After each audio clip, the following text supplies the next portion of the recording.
देखिए, बीजेपी कांग्रेस के दिग्गज नेता सभी अपनी अपनी जीत का दावा कर रहे हैं। हालांकि आप लोगों ने ध्यान दिया हो तो कमलनाथ से जब बात की गई, चौपट प्रदेश उन्होंने बोला है। शिवराज अपनी लाडली बहना योजना का उन्होंने जिक्र कर दिया। वहीं अगर गृह मंत्री नरोत्तम मिश्रा की बात की जाए तो उनका तो साफ तौर पर कहना है कि पाकिस्तान में जो है खुशियां मनाई जाएंगी अगर कांग्रेस जीतती है। तो सभी लोग अपना नैरेटिव सेट कर रहे हैं। एक तरीके से देखा जाए तो नरोत्तम मिश्रा ने ज्यादा मुखर होकर अपना नैरेटिव सेट किया, और जैसे कबूल जी ने उसमें टोका भी, क्या वो इस वक्त ये अपील कर सकते हैं कि आप कमल को वोट दें, क्योंकि आचार संहिता चल रही है और आज वोटिंग का दिन है। तो इस तरह के सवाल उठते रहेंगे। मगर एजेंडा देखिए तीनों तरफ से सेट हुआ। चौपट प्रदेश बोला कमलनाथ ने, नरोत्तम मिश्रा ने कहा कि अगर भाजपा जीतती है तो आतंकवादी निराश होंगे और हारती है तो पाकिस्तान में पटाखे फूटेंगे।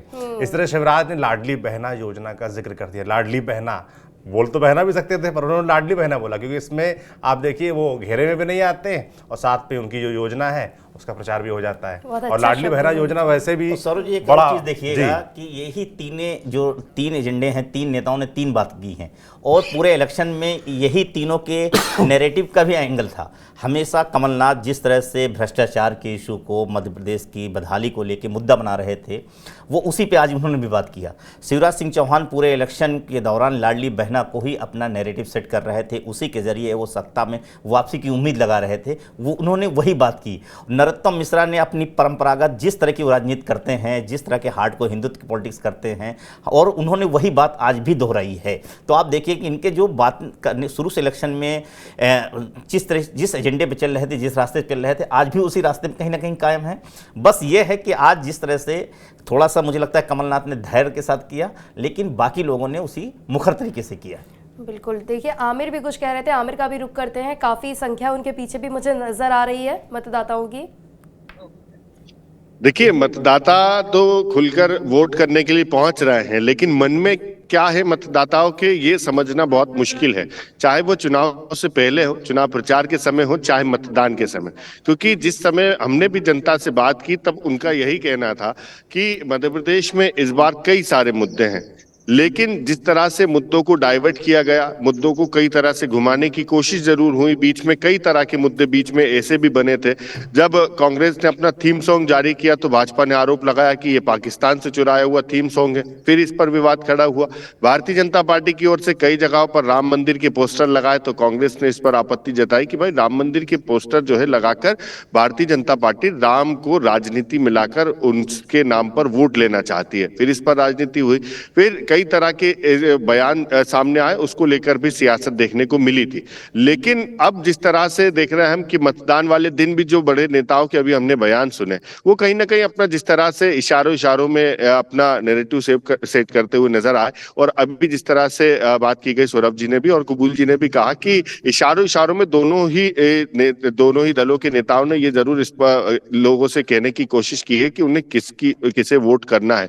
लेकिन चुनाव के इस घमासान में हमने जरूर देखा था कि जनता बहुत साइलेंट मोड पर आकर मतदान करने पहुंच रही है, और उसके मन में क्या कुछ है, बहुत कुछ है, या ये कहें जैसे युवा है वो ये समझ रहे हैं कि जिस तरह से उनकी कॉम्पिटिटिव एग्जाम चल रहे थे उस समय पे किस तरह से उनको परेशान होना पड़ा, उनको नौकरियों के लिए परेशान होना पड़ा। किसानों को खाद और बीज की किल्लत को लेकर उन्होंने कई जगहों पर आंदोलन किए थे, सरकार के खिलाफ मुखर हुए थे। उसी तरह से महिलाओं की भी सुरक्षा को लेकर कई तरह के सवाल उठे थे, और एनसीआरबी के आंकड़े को लेकर भी कांग्रेस लगातार सरकार पर हमलावर रहती है कि मध्य प्रदेश में किस तरह से एनसीआरबी के आंकड़े बताते हैं कि महिला अपराध है, आदिवासियों के खिलाफ अपराध है।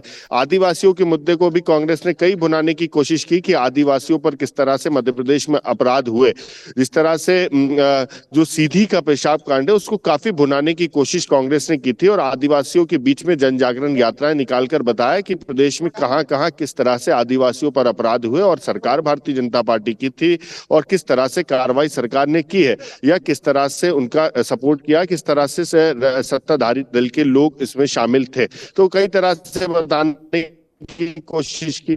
कमलनाथ लगातार अपने बयानों में चौपट प्रदेश, भ्रष्टाचार प्रदेश और भ्रष्टाचार की जनता को भ्रष्टाचार का गवाह या उसका पीड़ित बताते हुए नजर आए। जनता से खुद पूछा तो कई तरह के मुद्दे इस बार के विधानसभा चुनाव में देखने के लिए मिले हैं, और सबके अपने अलग अलग मुद्दे हैं।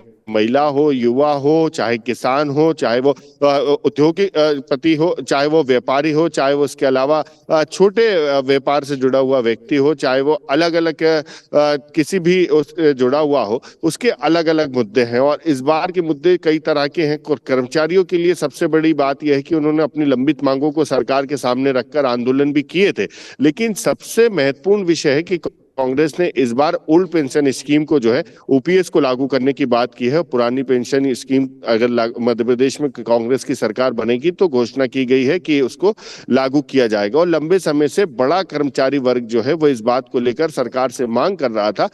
न सिर्फ मध्य प्रदेश में बल्कि पूरे देश भर में कर्मचारियों की तरह की मांग है। और जब कर्नाटक में, हिमाचल में इस तरह से कांग्रेस ने इसको भी मुद्दा बनाया था, अपने वचन पत्र में शामिल किया था, तब भी इसको लेकर जो है एक कर्मचारियों का बड़ा वर्ग जो है वो उस पार्टी के साथ दिया था। लेकिन मध्य प्रदेश में कर्मचारियों का क्या मूड है? वो ओल्ड पेंशन स्कीम के साथ आते हैं या फिर भारतीय जनता पार्टी ने भी अपनी कई तरह के संकल्प पत्र में वादे किए गए हैं या उनकी तरफ जाएंगे? पिछली बार जो है जब कांग्रेस की कमलनाथ सरकार बनी थी तब जो है सबसे ज्यादा अतिथि शिक्षक और अतिथि विद्वानों का मामला गरमाया था। उन्होंने नियमितीकरण की मांग को लेकर एक बड़ा आंदोलन किया था। करीब 2 महीने तक ये आंदोलन चला था। और ये कहें कि ज्योतिरादित्य सिंधिया ने उनके समर्थन में सड़कों पर उतरने की बात कही थी, तो कमलनाथ ने भी कहा था कि उतर जाइए। और फिर उसके बाद में इतना विवाद बढ़ा कि सरकार चली गई। और इसको लेकर कहा जा रहा था कि कमलनाथ और ज्योतिरादित्य सिंधिया में इसी बात को लेकर विवाद हुआ था। उन्होंने कहा कि मैं कर्मचारियों के लिए सड़कों पर उतरूंगा, और कमलनाथ ने कहा कि उतर जाइए, और सिंधिया ने उतर के दिखा दिया तो सरकार चले गई। तो कई तरह की इस तरह से बातें बनी थी। लेकिन अब इस बार जो है वो बहुत ज्यादा समीकरण बदले हुए हैं। क्योंकि बात अगर हम अभी इससे पहले ज्योतिरादित्य सिंधिया की भाजपा कांग्रेस की बात कर रहे थे कि 2018 में कांग्रेस में ज्योतिरादित्य सिंधिया थे और 23 में अब जो है वो भारतीय जनता पार्टी में, तो किस तरह समीकरण बदलेंगे? ज्योतिरादित्य सिंधिया के कांग्रेस से भाजपा में शामिल होने के बाद में नगर निगम के जब चुनाव हुए तो पहली बार ऐसा मौका हुआ कि ग्वालियर की नगर निगम सीट जो है वो कांग्रेस के खाते में गई है। तो कांग्रेस इस बात को मान रही है कि सिंधिया का इतना अच्छा वर्चस्व नहीं बचा जितना वो कांग्रेस में हुआ करते थे। तब जो है वो भाजपा वहां पर जीता जरूर करती थी। अब वहां पर सिंधिया चले गए, लेकिन फिर भी नगर निगम की सीट कांग्रेस के खाते में पहुंची है। वहां पर से नरेंद्र सिंह तोमर आते हैं, नरोत्तम मिश्रा आते हैं, वहां से ज्योतिरादित्य सिंधिया आते हैं। उसके बाद भी नगर निगम की सीट हारी।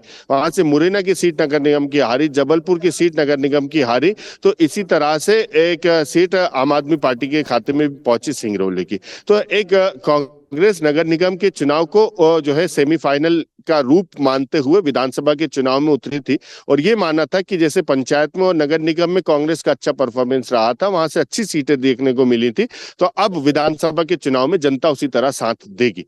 कांग्रेस और भाजपा के तमाम दिग्गजों ने पूरी ताकत झोंकी है, लोगों के बीच पहुंचने का प्रयास किया है, लेकिन कितना जनता तक बात पहुंचा पाए हैं या जनता उनकी बात को कितना मान पाएगी, उनकी बातों पर कितना विश्वास करेगी, ये तो आज जनता जो है वो लोकतंत्र के इस महापर्व में अपनी आहुति देने पहुंच रही है। और ये बताने की भी कोशिश है कि देखिए कि आप तो हमारे दर पर आए और कई तरह से आपने वादे किए, कई तरह की घोषणाएं की गई हैं, कई तरह का विश्वास दिलाया गया है, लेकिन जो है हम वोट किस ओर करेंगे ये साइलेंट पर मतदाता है। और ये बताने की कोशिश है कि ये सरकार पसंद आ रही है उसको या फिर वो बदलाव की ओर जा रहा है।